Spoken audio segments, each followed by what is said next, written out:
Welcome back, or welcome to the Time Crunch Cyclist Podcast. I'm your host, Coach Adam Pulford.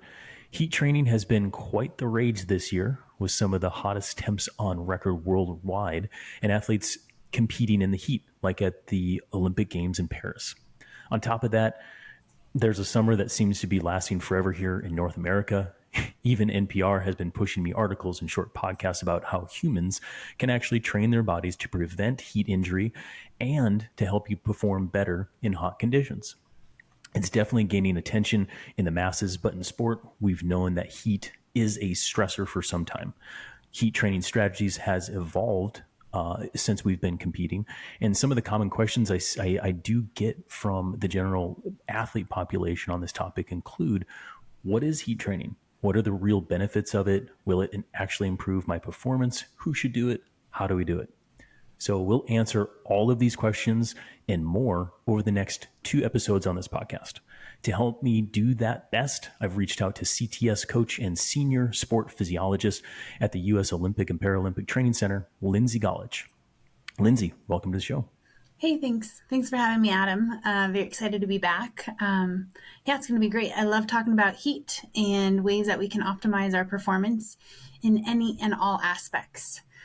Well, that's what we came here to talk about. And I should have said welcome back, because I think it was just before Tokyo that you and I spoke last about some heat training and some other stuff. So since Tokyo, what have you been up to? Yeah, I mean, it's amazing that it's already been 3.5 years since we last spoke. It's gone by really quick. And I know going into Tokyo, we did a big push at the Olympic and Paralympic Training Center, as Tokyo was going to be, or had the ability to be, the hottest Olympics at record. And we lucked out. It was hot, but not maybe the extreme on every day. And then as we prepared for this last Olympic Games in 2024, same thing, big push. As we know, it's been hot worldwide. Paris had the ability or opportunities to be quite hot. And we did have some really hot, challenging days across the board.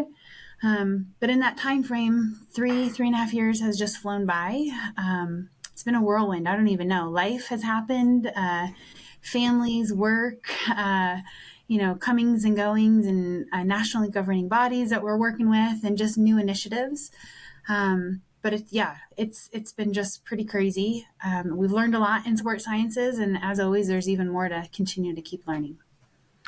Yeah, no, that's it. You've learned a lot, and it shows, because with the nation with the most medals coming out of Paris, I'd say that's a huge performance boost, and you're part of that team. So congratulations to you and Team USA on that one. Yeah, thanks. Yeah, I mean, it's I'm a one tiny cog in the big picture of everything. But yeah, I think it was really successful for Team USA. As always, we're always excited to be at the top of that medal count for total medals, for total gold medals. And as we get ready for LA 2028, that's our objective again, too. So a lot of these initiatives, even around heat, it's not changing. We might have a slightly different mindset on how we're going to move forward. But it's still a big goal and a big project for us as a country and as a nation. Yeah, and I don't think LA is going to be cooling down anytime soon either. So no. So for an Olympic Games, and in the context of this conversation, we really just want to dive into heat, but there's a lot of environmental considerations to think about. So tell our listeners a little bit of how you framed it up for Paris, and maybe how you identified, or why you identified heat as a kind of a primary thing. Sure. So for anyone that has been to Europe, or at least seen in the news, it's quite hot in the months of July and August throughout Europe, and even in France. A couple years before the Games, France experienced one of its most significant heat waves during the end of July that it had on record. And so that really created increased our initiative as a operating Olympic organization to say heat is still critical. It's still a critical aspect of athlete performance, recovery, that we want to make sure we're not overlooking, and that we've just become compliant with, as saying, yes, we've been doing this the last couple Olympic cycles and we have it in motion, but we have new athletes every year, every Olympic quad, that things that we think should be standard part of our training plan, but it's not for every athlete. So internally, we always kind of take a look at it saying, what is going to be the limiting factors of performance outside of, what areas that we can't control. And we know the environmental conditions are always going to be challenging. So heat, not just for walking around heat, but competing and training in the heat. And then also one of the interesting factors for Paris was going to be the Olympic Village. So the Olympic Village in Paris was amazing. They had a big initiative of sustainability.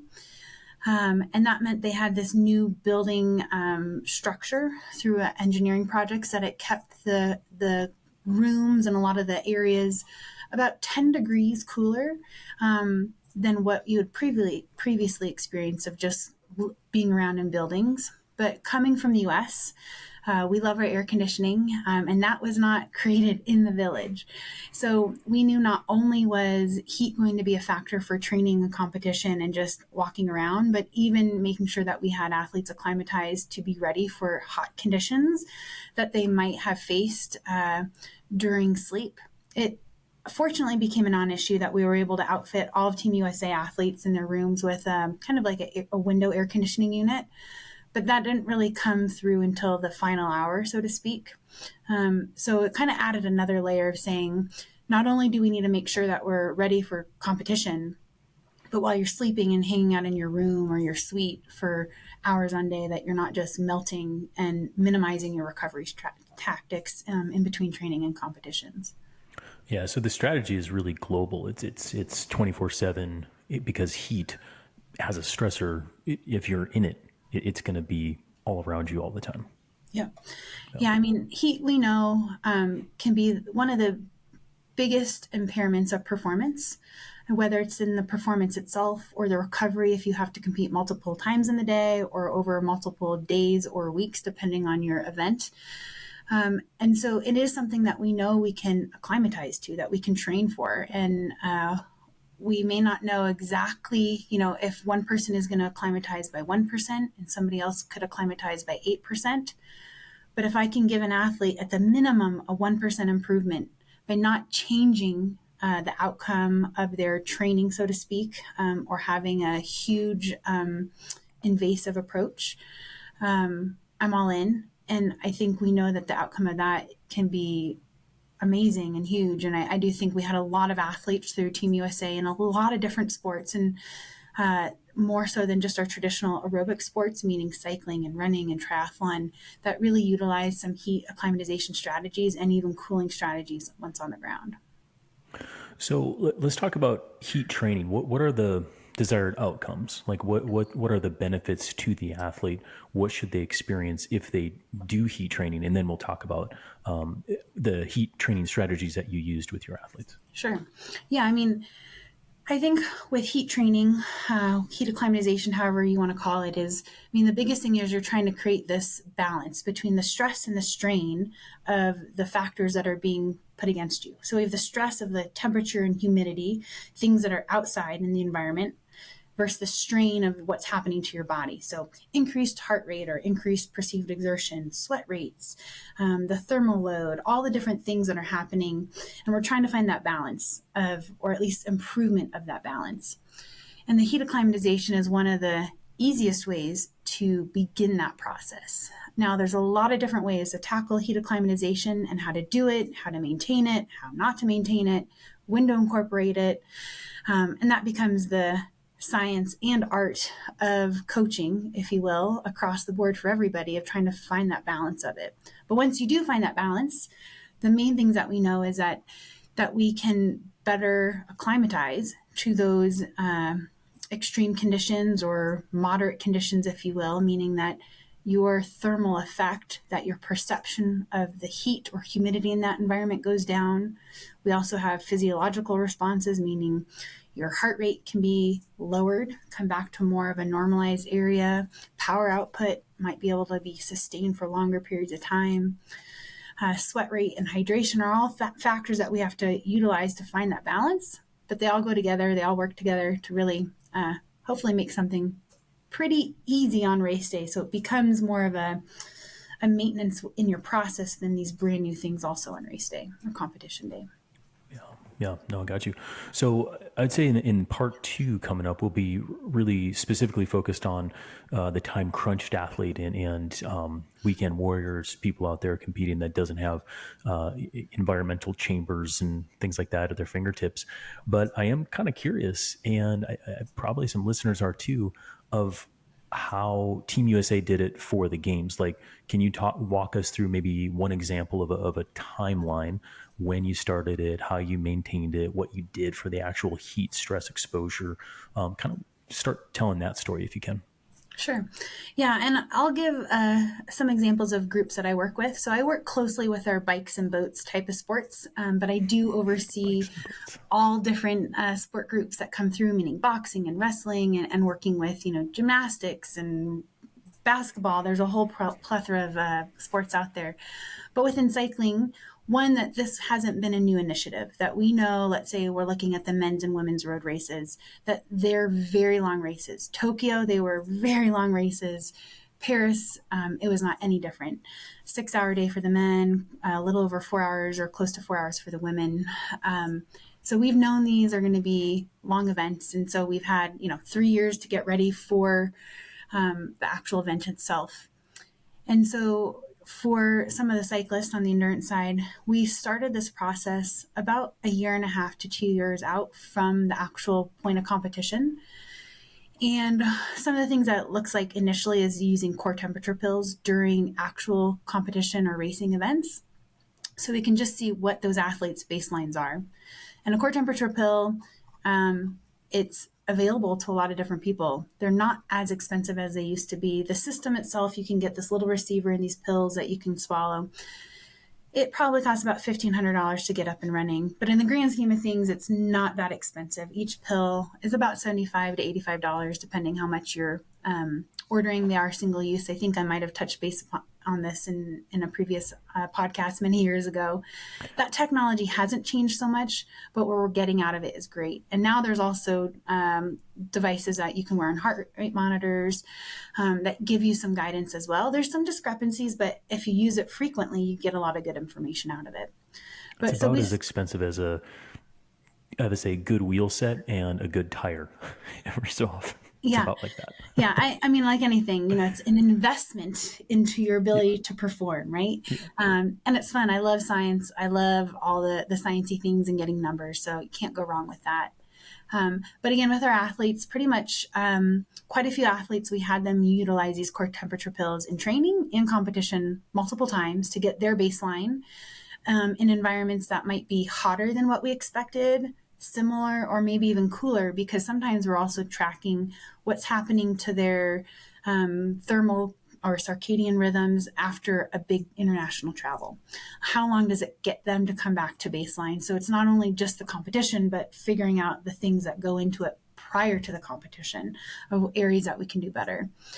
And then as we get closer, as athletes get named to the team, then we can begin to fine tune exactly what's going to happen. Once courses are released and we can figure out, okay, it's going to be, this hot or possibly this much wind up this climb or through this section or, through the city section, it's going to be really hot compared to out in the country or whatever it might be, to figure out the timing of what additional stressors, that temperature and humidity, the athletes are going to be faced against. Work with our nutrition team to optimize hydration during and thermal, just consumption of foods and other fluids during events. Really ways to find that best balance of how we can optimize performance. And as you know, as a coach, you put this amazing plan together and maybe an athlete utilizes 75% of it on competition day. But in my mind, that's still success, because I know then that was not, or hopefully that's not the limitation in their performance of why they didn't achieve their goal of whether it's winning or being in the front group or getting their teammate across the line first, whatever the outcome is. That hopefully we've done our due diligence over the last 6 months to 18 months to really get that athlete or that group of athletes where they need to be. Yeah, these are all really good points, because so far, like, the two important thing I think for our listeners is it's not just in competition, it's global. It's, pre-race, during race, post-race, sleeping overnight. These are the stressors that we're trying to mitigate. And then in the way of how to actually increase performance, get data before. So it's almost like, we're rolling off summer here in North America. And if a listener had a big Ironman or a huge Grand Fondo that were like, oh, I just died in the heat. It's like, go back, look at the data, take some good notes, kind of like get that in your brain right now so that you can compare and contrast some of the, strategies that we'll talk about in episode 2, to, slowly increase that performance or mitigate the internal stresses and strains going on. So that's just kind of a recap and 2 good summary points I've heard Lindsay talk about so far. Yeah, and I would also piggyback off on that is that we do have a few athletes that will have never be able to experience what their end goal is. Let's say you qualify for Ironman World Championships in Kona. You're not going to have the opportunity, or you may not have the opportunity to go there and compete or train in that environment. That's okay. Part of this too is a learning curve, is that you can set up your own situation in your own home or your own local training camp.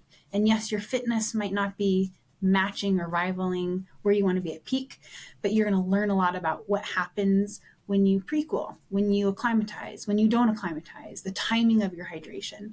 So even though the numbers might not be 1-to-1, there's also a huge learning curve of just seeing what those numbers are, just like you do when you look at your heart rate file or your power file after a training session. Is you learn a lot, and hopefully you make changes or stick with the changes that you have previously made, again, to get that optimal outcome. Yeah, no, it's super important. So in this way, I mean, did you have, when did you start the actual heat training protocols for athletes going to Paris? Like what did that look like? Or was it, we got them heat trained up and then we just maintained it all the way through? Walk us through a little bit of that process. Yeah, I wish it was as black and white as saying, oh, we start exactly 3 weeks out or 6 weeks out. It's really individual for each athlete and each governing body. I'll use an example, boxing, USA Boxing, their resident program here in Colorado Springs, and they have access to our environmental room, which is great. But they've been incorporating it into their training really quite consistently over the last 1.5 to 2 years. So they're kind of in this consistent maintenance program. And that might look anywhere between 1 to 2 times a week. And when they do a more intensive period, it's going to bump up to 2 to 3 times a week. Compared to some athletes I work with in cycling, the long team is typically not named until about 3 months out from the Olympic Games. And then the Olympic team is named about 6 weeks out to the Games. And that's similar to track and field and swimming, that timeline. Is that we can do a lot of things leading up to a qualification period or a qualification event. But once an athlete is named from a team, then we have to figure out, working backwards, of saying, what's going to be the best process for that individual. And so some athletes, we started, again, 6 weeks out, and it became more of just a routine maintenance for 6 weeks. Other athletes, we had a period of time where we kind of went all in for maybe doing that 10 to 12 day everyday period, and then a maintenance of a few weeks leading into the Games. And I think, again, maybe this is in part 2, but trying to figure out what that athlete needs, not just in heat acclimatization, but in their actual training. So do they need more just the raw training to make sure they're really ready for competition? Then the heat acclimatization takes a secondary approach. Is that number one in any competition is get as fit as you can, no matter the circumstance, whether it's hot, whether it's cold, whether it's altitude. You're going to have a better way to perform. Once you do that, then let's go to heat acclimatization. Let's do the altitude. Those are all kind of secondary items, as long as you've done the fundamentals of get fit, get ready, do your training. Yeah, that's it. I mean, we're talking about Olympians. We're talking about getting medals. This is the upper echelon of sport that Lindsay's involved with here. But there's a trickle down aspect to it in that way. But I think for a lot of the information I even give on this podcast is some of the really nerdy stuff. It's like, okay, get super fit, get good sleep, optimize body composition, and you will be, equipped for a very good competition. All this other stuff, it's things not to overlook, right? But it's also don't skip your intervals just to do heat training, for example. So yeah, we'll get into that. So I guess in that way, as you are, let's just take like a road cyclist. Once they were identified as part of the long team, and you knew that they were going to the competition, like when would you turn on the heat for them if they needed heat? Yeah. Yeah. Let's say they didn't have all these other races like the Tour or Sorry, the these are really Vuelta. hard questions for Lindsay Yeah. because it's just like it's so nuanced and individualized, which is why I'm kind of like laughing after I ask them. But Yeah. I go mean, for it, Lindsay. you work with some of these athletes, right? Right, The craziness of their schedule of going into the Olympic Games is dude. really not ideal or optimal at all. You're just Yeah, trying to like minimize decreases in performance almost, until they get to the start line. It's so crazy. it's Um, bonkers. yeah, it is. But I think one, as a sports scientist, I always want to have something that's measurable. So while heat is not anything new, in the U.S., we started doing huge heat studies around World War II, in the Vietnam War. Those are times when we learned a lot as a country, and then many years later, we started bringing this into elite athletics. So we know it's important, but I always want to have something that's measurable. And so I want to make sure that we're not, again, adding something where it's taking away from something, meaning I don't want to add, your ability to feel better in the heat, but now we've reduced your power output by 5 watts. So are those things balancing, trying to really figure out what that looks like. So a lot of ways of just, again, making sure that you have a power meter or heart rate or some pacing distance, however you're doing it, that you have something that's measurable to say, not only do I feel better on my perceived exertion, but there's a measurable outcome to it. But my process is I work directly with the individual athlete and their individual coach and then the national team coach. And we really look at, when do they need to be peaking for their day of the event or multiple days? And where are they going to be over those 6 weeks? Because again, they're probably going to be in 2 or 3 different countries during those 6 weeks leading up to their Olympic Games, and figuring out, when is the best time to do these different heat strategies and incorporate them.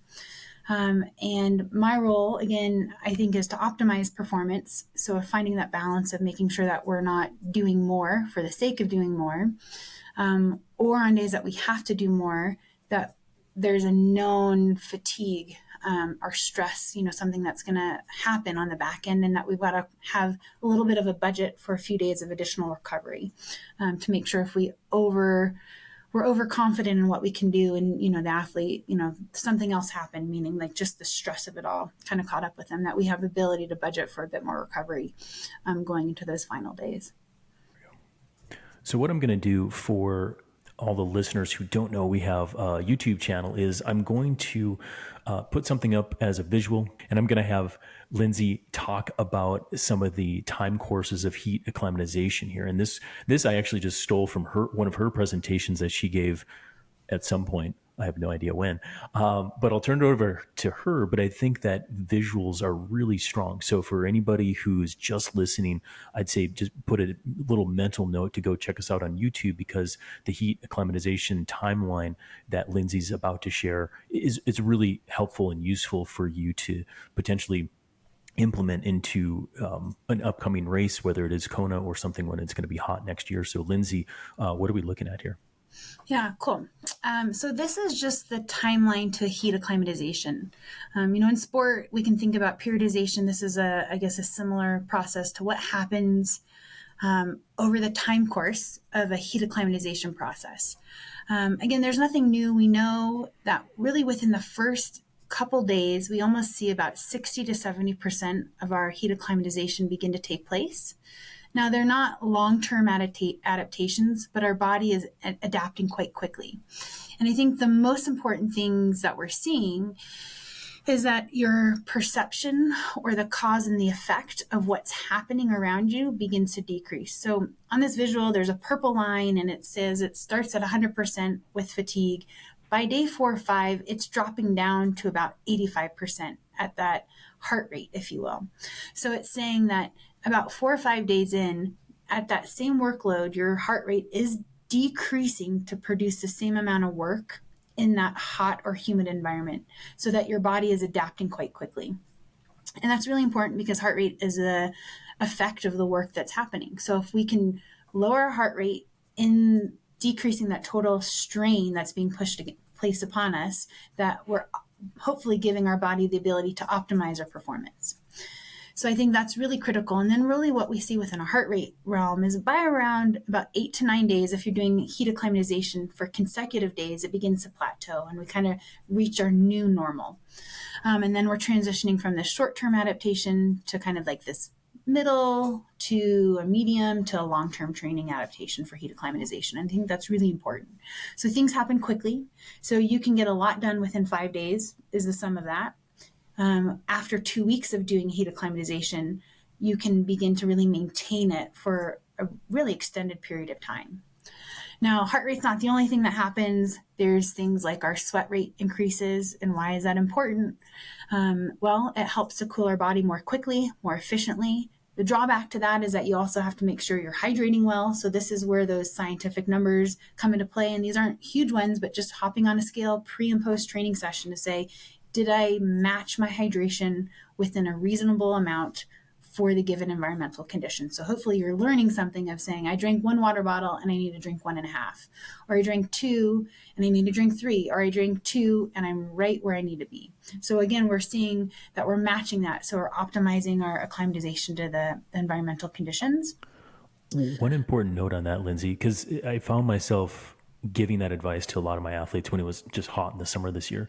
And coaches are terrible with analogies and metaphors, but it's always, we always talk about like an engine, and even more so of like you go out and do hard riding and then you have to come back and eat carbohydrate in order to fuel the tank up again. Really what we're talking about here in the way of hydration is you got to get the engine or the car into the garage and check the oil, check the antifreeze, check all these things. Because really, if you're stressing your body and not giving it all the nourishment, including just adequate caloric intake, but hydration and at the right times, all the heat stress that you're doing will go for nothing because your body can't form the adaptation to cool itself properly in the things that you're mentioning here.